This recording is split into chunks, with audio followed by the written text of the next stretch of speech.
En Comisión Villa Esperanza aprendemos a hacer muchas cosas por el cuidado del medio ambiente.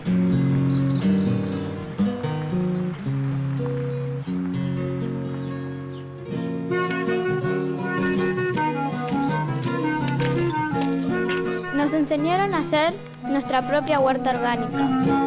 Por eso en casa todos clasificamos la basura. Los residuos orgánicos los utilizamos como nutrientes para que la tierra se vuelva más fuerte. Qué bueno que mamá está haciendo papas fritas, me encantan.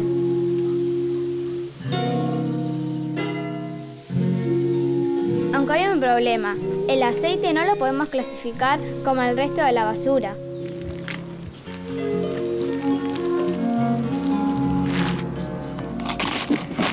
Si el aceite va a parar a la huerta, se perjudica a la tierra. Si lo tiramos por acá, se atascan las cañerías. Es imposible mezclar agua y aceite. En Comisión Villa Esperanza aprendimos que hay una solución buenísima para no desechar el aceite.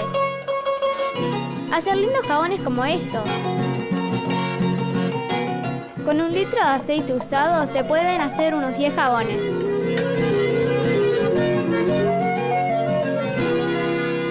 Tenemos que preparar el aceite para elaborar los jabones.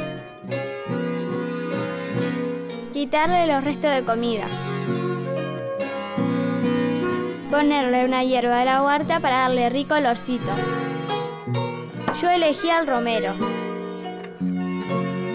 Y el último paso es dejarlo un par de semanas en un lugar oscuro.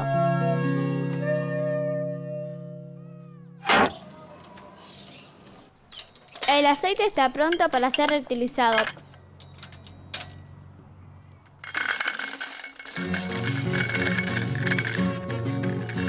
Convertimos el aceite en jabón de la misma forma que muchas otras cosas se transforman en todo el planeta.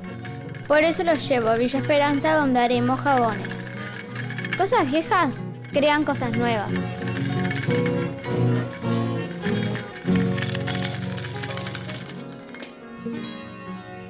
Hola, yo me llamo Luzmila, me gustó compartir esto con ustedes. Sería buenísimo que en sus casas hicieran algo para el medio ambiente.